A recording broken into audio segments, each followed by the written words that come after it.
has a rope. So,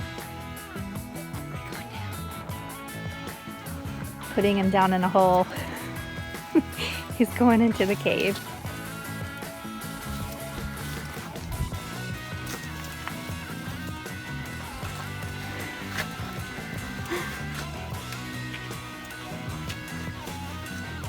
Once you get down there, you can turn your light on and I'll decide if I want to come down. The light's not really enough to show it. Man, this is like the size of a house. Like there's probably, I don't know, 1,600 square feet down here. It's a good thing there's a rope to get out because it's wet and slippery up there. Yeah, here's another. There's no rope down this one, so I don't think I'm gonna go explore.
Well, here we are after a successful day of wheeling here at 3B Offroad in Eureka Springs. I'm airing my tires up.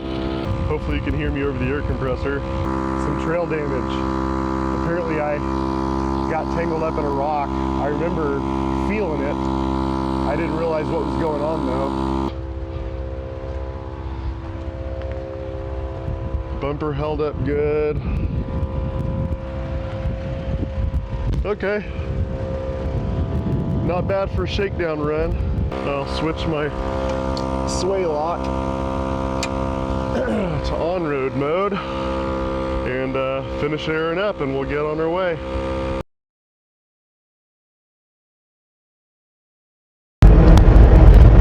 I'm headed out to the house site to check on construction.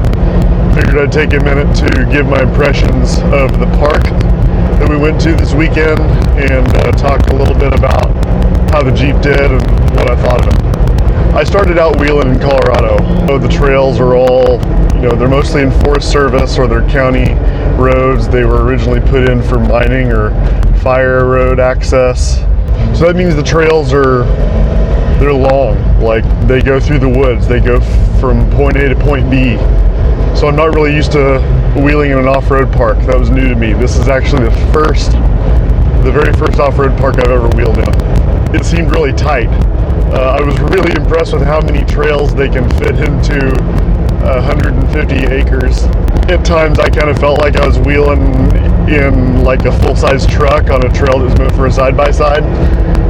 Obviously it's not. I could get around everywhere. I didn't ever really have any trouble with actually getting around. It just felt that way just because it's not what I'm used to. And of course my Jeep is an LJ, so it's an extra 15 inches over a standard TJ, and that's reflected in the turning radius as well. No big deal, just an adjustment. That's not really anything about the park in particular, just parks in general. There was a trail called Frame Twister that was my favorite. It was kind of in a creek bed. And it was just, I mean, it flexed out the suspension. It was kind of cool. The video that you saw where I had GoPro of the front axle and the suspension articulating and stuff, that was on Frame Twister. There weren't really like boulders and stuff like you find in Colorado. So I kind of missed that, but you know, maybe some of the other parks will have more like a boulder field type setting. But I found a really big jump from moderate to extreme. So I had a 3-tier rating system with, you know, easy, moderate, extreme. And the extreme trails were a lot of times just really steep hill climbs with dry leaves covering it. Looked super slippery and super steep and super extreme and super risky when it comes to toppling back over end. And I didn't really want to take my LJ that I have so much money and time invested in and roll it on my first outing. So I stayed off of most of those. The moderate trails were fun though. And you know, maybe something with 33s instead of 35s and maybe without lockers might have had a little bit more of a challenge on the moderate trails. I can see it's coming back. We've got a lot of parks that are closer than that. The trip was really more about Carly and I just having a weekend away, and it happened to have an off-road park, so we took the Jeep and went. But you know, I've got Crossbar down in Davis, Disney, and then Gruber are all about half as far. So I'll probably try those before I go out there again. And if I go out there again, I might even just leave the Jeep at home and rent one of their side-by-sides. They also do side-by-side rentals. So, in fact, most of the other people we saw at the park that day were in their rented side-by-sides. So that brings me to the Jeep.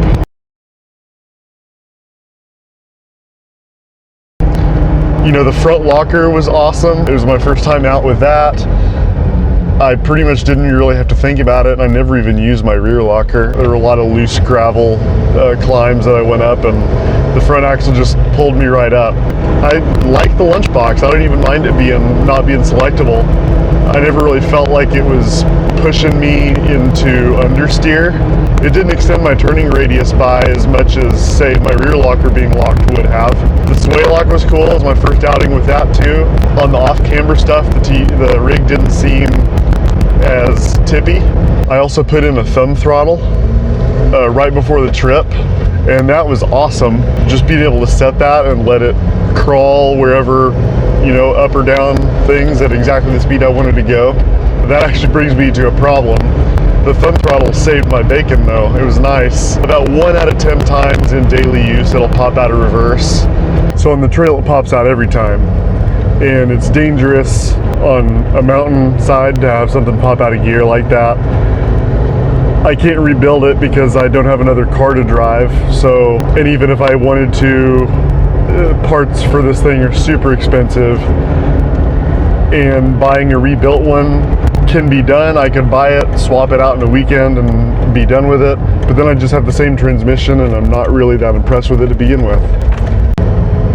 As it turns out, it's only like $200 more to buy an AX15, which is what they use in 88 to 99 Wranglers, and it's a variation of what they use in a bunch of Toyota pickups, and I think GM uses them too.